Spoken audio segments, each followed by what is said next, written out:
የኢፌዴሪ የሕዝብ ተወካዮች ምክር ቤት በኢትዮጵያ ከፍተኛ የሕግ አውጪ አካል ነው። በሀገሪቱ ከፍተኛ የስልጣን ባለቤት የሆነው ይኸው ምክር ቤት ሲሆን 4 ዋና ዋና ተግባራት አሉት።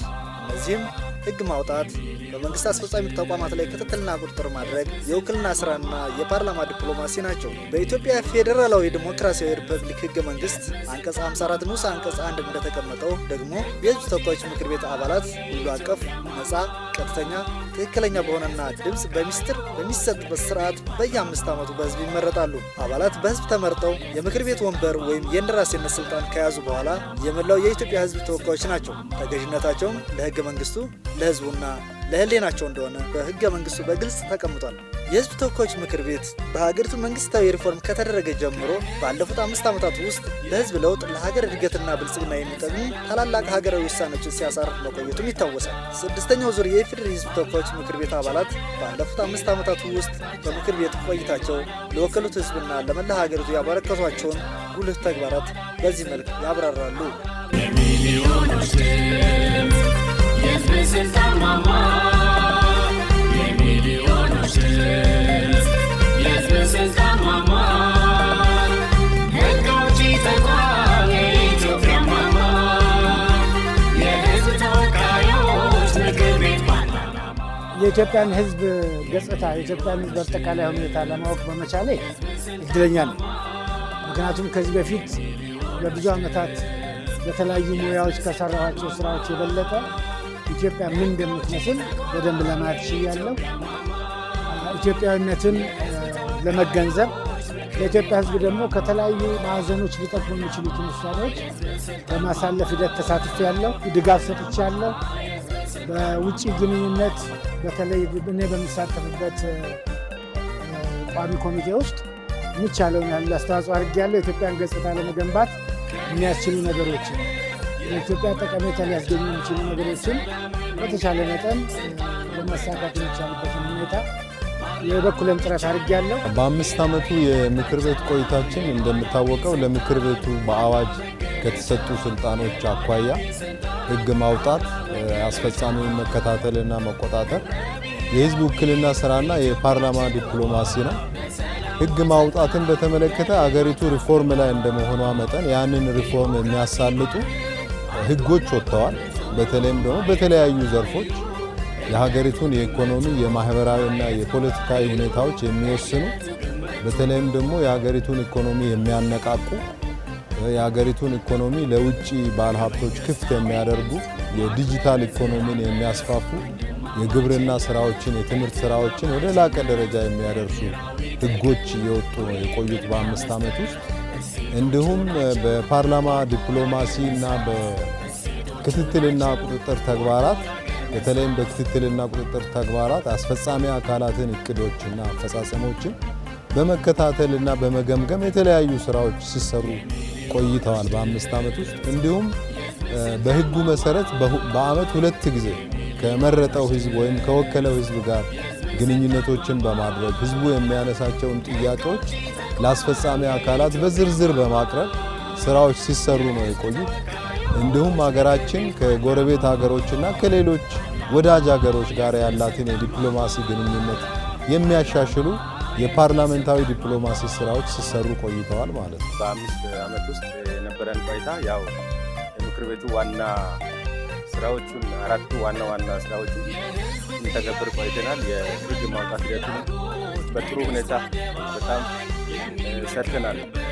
ለሀገር የሚጠቅም፣ ለህዝብ የሚጠቅም፣ ለትውልድ በሚጠቅም መልኩ የትኛው ሕግ ሲመጣ ተወያይተንበት በደንብ ተነጋግረን ለሀገር በሚጠቅም መልኩ ሲሆንና ስናምንበት ሕግ የማውጣት ስርዓትን አካሂደናል። የውክልና ስራም በሚገባ በየክልሎች በመሄድ የመንግስት እና የህዝብ ንብረት ኃላፊነት በተወጣ የመንግስት አስፈጻሚ አካላት የተፈጸሙ ስራዎችን በሙሉ ስንከታተል ቆይተናል። በዛም ውጤታማ ነበርን ማለት ይቻላል። በእውነቱን ለመናገር በዚህ የቆይታ የ5 ዓመት ቆይታ በጣም እኔም በግሌ በጣም የተደሰትኩበት እያንዳንዱ ተግባር ትውልድን ታሳቢ ያደረገ ተግባር ያየነባቸው ነገሮች ነበሩ። አንዳንድ ደግሞ የህዝብ ውይይቶች አካሂደናል። የመረጠን ህዝብ ጋር ተደጋጋሚ በየዓመቱ 2 ጊዜ በመሄድ ህዝባችንን ስናወያይ የህዝብ ጥያቄ ለሚመለከተው አካል ግብረ መልስ እየሰጠን መጥተናል። በአጭር የሚመለሱት እዛው እየተመለሰ በመካከለኛ የሚመለሱትን ረጅም ጊዜ የሚመለሱት የህዝብ ጥያቄዎች እንደዚሁ ለሚመለከተው አካል ስናቀርብ ቆይተናል። ምላሽ እንጠብቅ ነበርና አንዳንድ ፖዚቲቭ ምላሾችንም አግኝተናል በዚህ በ5 ዓመት ማለት ነው። የቆይታችንም የተሳካ ነው ብለን መውሰድ ይቻላል። የሆነ ሆኖ ግን አንዳንድ ከወቅታዊ ጉዳዮች ዓለም በዚህ በተለዋዋጭ ዓለም ውስጥ እስካለን ድረስ የነበረን አንዳንድ ክፍተቶች እንደጠበቅነው ያልሆኑ ነገሮችም በእርግጥ አሉ። ሀገሪቷ የጠበቀችውም ነገር እንደጠበቀችውም ያልተሳኩ ነገሮችም አሉ። ከምን የተነሳ ነው? ያው ዓለም ተለዋዋጭ እስከመሆኑ ድረስ በዓለም ውስጥ እስካለን ድረስ የውጭም የውስጡም ተጽዕኖ ብዙ ነገሮችን ሲያበላሽብን ቆየና በተለይ ውስጥ አንድነታችን የሚፈታተኑ ጉዳዮች የጸጥታ ጉዳዮች ነበሩ። በአንድ ክልል ሰላም ቢኖርም በአንድ ክልል ደግሞ በሚኖረው ችግር ሌላኛው ክልልም ሰላም የማግኘት ችግር በጣም ከባድ ነበረ።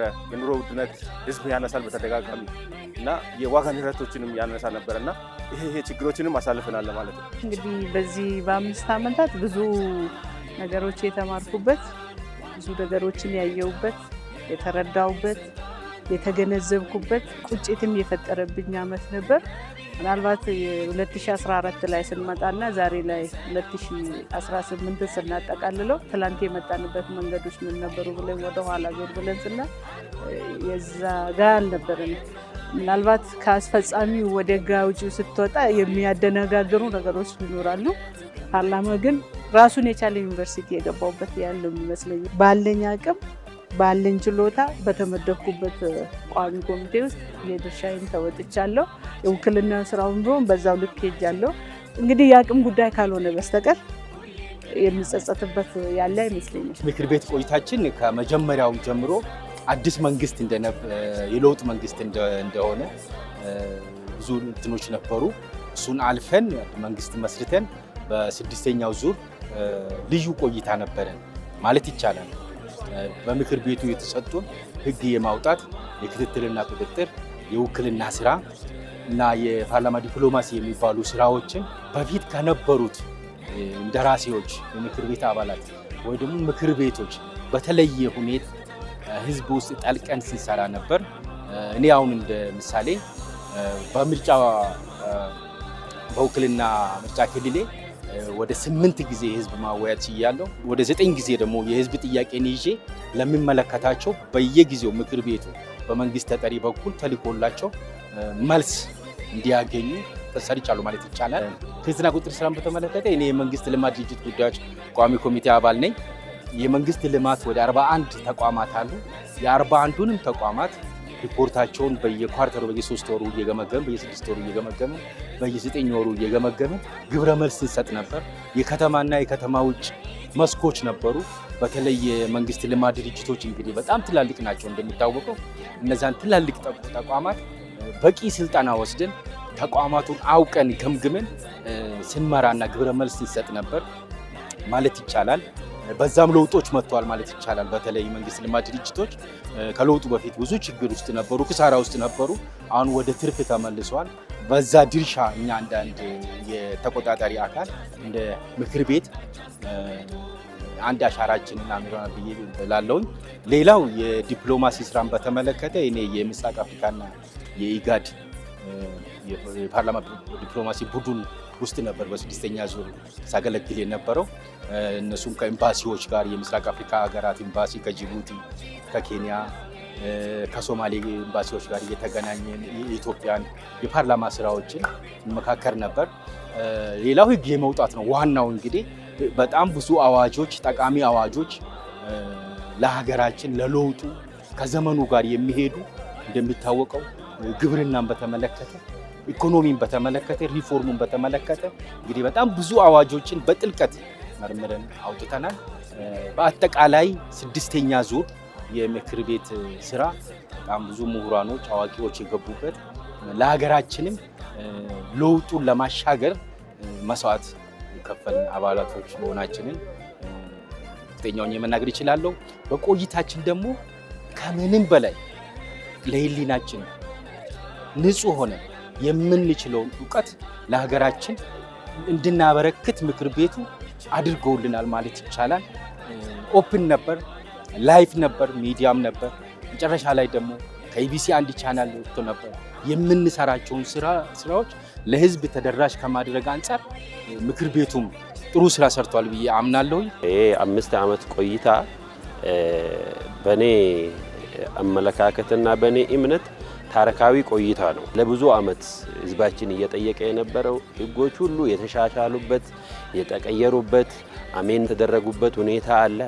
ያ ብቻ ሳይሆን የተለያየ ጥያቄዎች የተለያየ በክልል ደረጃም ሊሆን ይችላል፣ በብሔር ደረጃም ሊሆን ይችላል። እነዚህ ህጎች ደግሞ የሚያሰሩና ዘመኑን የዋጀ ከጊዜ ጋር የሚሄድ ህጎች ብዙ ህጎች ያወጣንበት በዘመናችን ውስጥ ነው ማለት ነው። በዚህ 5 ዓመት ቆይታ ለዚህ እኛ በጣም ተደሳች ነኝ፣ እንደሰታለን ማለት ነው። ያ ብቻ ሳይሆን በቆይታችን ጊዜ ትልቅ ታሪካዊ የሆነ ፕሮጀክቶች የተፈጸሙበት የተጠናቀቁበት ይሄ ለኛም ኩራት ነው፣ ለሀገራችንም ኩራት ነው። ፎር ኤግዛምፕል የአባይ ግድብን መውሰድ እንችላለን። አባይ ግድብ ብንወስድ ስንትም ከዚህም ከዛም እየጮሁ በዓለም ደረጃ ነገሩን ወደ ሌላ ነገር መውሰድ ብዙ ፕሮፓጋንዳዎች እየተሰሩ ይሄ ላይ እንቅፋት ለመሆን በተለያየ ሚዲያ ላይ ስፔሻሊ በአረበኛ ቋንቋ በምንም ህዝባችን ደግሞ መራሮቻችንም ስፔሻሊ በተለይ ክብር ጠቅላይ ሚኒስትራችን ጽኑ አቋም በመያዝ እንዲሁም ደግሞ ሁሉም በየደረጃ ያሉ አመራሮችም ከዚህ ሁሉ ደግሞ በአረበኛ ተናጋሪ የሆኑች ወንድሞቻችን የተለያየ ሚዲያ ላይ በቅረብ ኢትዮጵያ የደረሰችበትን የኢትዮጵያ አቋምን በመግለጽ ያለውን እየተወራ ያለውን ፕሮፓጋንዳን በማክሸፍ የተደረገው ጥረት ቀላል አይደለም። ያ ፕሮፓጋንዳ ሁሉ አልፈን በዓለም ደረጃ አንዳንዴ ነገሮቹ ወደ ዓለም መድረክ ለመውሰድ የሚሞክሩ አሉ።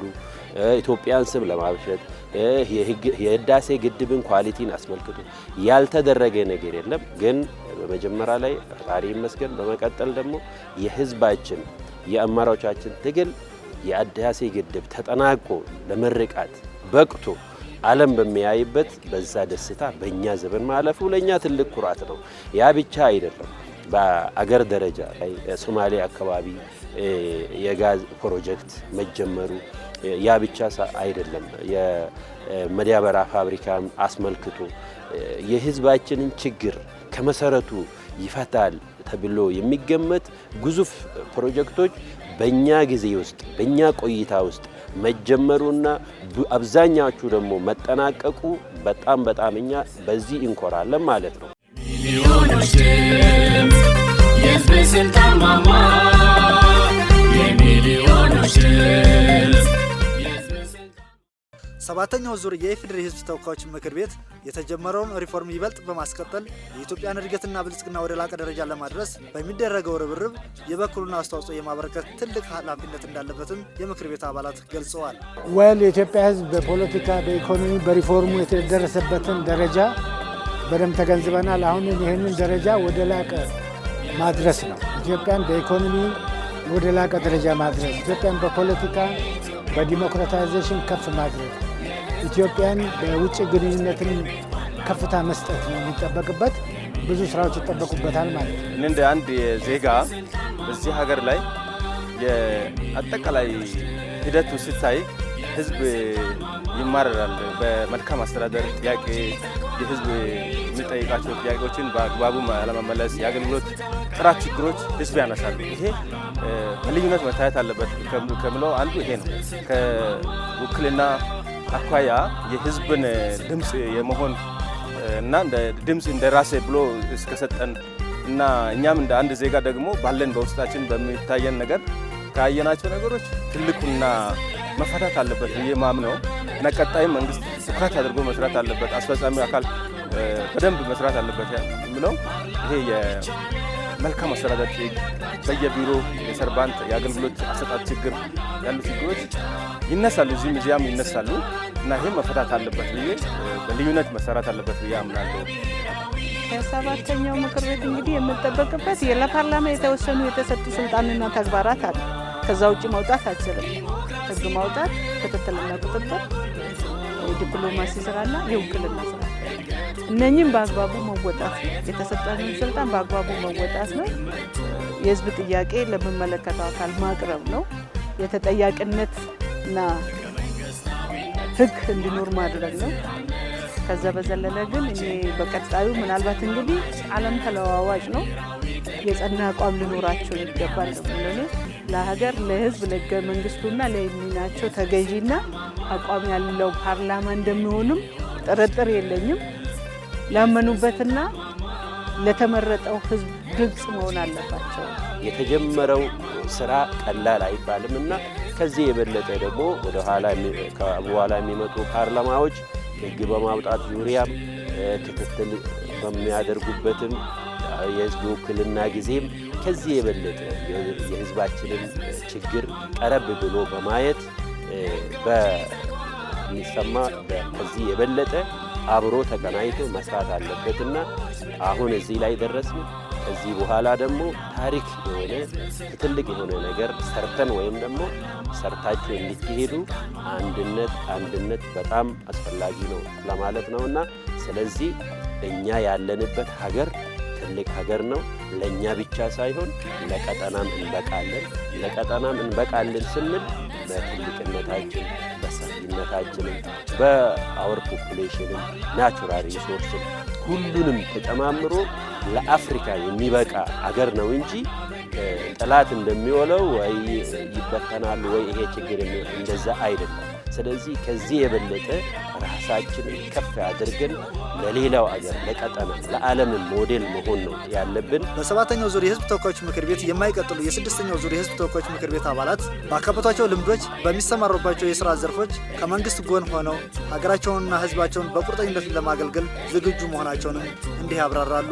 ቀጣይ የምክር ቤት አባላት እኛ መሬት ያዝነውን ስራዎች እንዲያስቀጥሉ ነው ምክር ቤቱ እንደ ምክር ቤት አሁን የጀመራቸው የምህዳሩን ማስፋት ለህዝብ ተደራሽ ከማድረግ አንጻር እነዚህ ተቆጥሮ የተሰጡ ስራዎችን ከማስረጽ አንጻር የዲሞክራሲ ተቋማትን አሁን የተጀመሩ የምክክር ኮሚሽን የዲሞክራሲ ተቋማትን ከመስራት አንጻር በተለይ የተጀመሩ ለምክር ቤት አባላት ደግሞ በነጻነት እንዲሰሩ እየተደረጉ ያሉት ነገሮች ተጠናክሮ መቀጠል አለበት እላለሁ። እኔ እግዚአብሔር እድል ሰጥቶኝ በዚህ ፓርላማ ውስጥ 5 ዓመት ቆይታ አድርጌያለሁ። ከዚህ በኋላ ደግሞ እንደ አጋጣሚ ሆኖ በሌላ የፓርላማ አባል ነው የኔ ምርጫ ክልል የተተካው። ስለዚህ እኔ የጀመርኩትን ነገር ተተክቶ የሚመጣው ደግሞ ያስቀጥላል የሚል ተስፋ አለኝ። እኔም ደግሞ በፓርላማ ቆይታዬ ባገኘሁት ልምድ፣ እውቀት እና ደግሞ በፈጠርኳቸው ኔትወርኮች በመጠቀም አገርን የሚጠቅም ስራ መስራትን እቀጥላለሁ የሚል ተስፋ አለኝ። ስድስተኛው ዙር የህዝብ ተወካዮች ምክር ቤት አባላት በ5 ዓመታት ቆይታቸው በተለያዩ ዘርፎች ለሀገር የሚጠቅሙ ህጎችን በማውጣት የፓርላማ ዲፕሎማሲን በማሳለጥ የወከሉትን ህዝብ በማወያየት ችግሮች እንዲፈቱለትና በአስፈጻሚ ተቋማት ላይ ተገቢውን ክትትልና ቁጥጥር በማድረግ የኢትዮጵያን ብልጽግና ለማረጋገጥ የበኩላቸውን ጥረት ሲያደርጉ መቆየታቸው አይዘነጋም። የህዝብ ስልጣን ማማ የሚሊዮኖች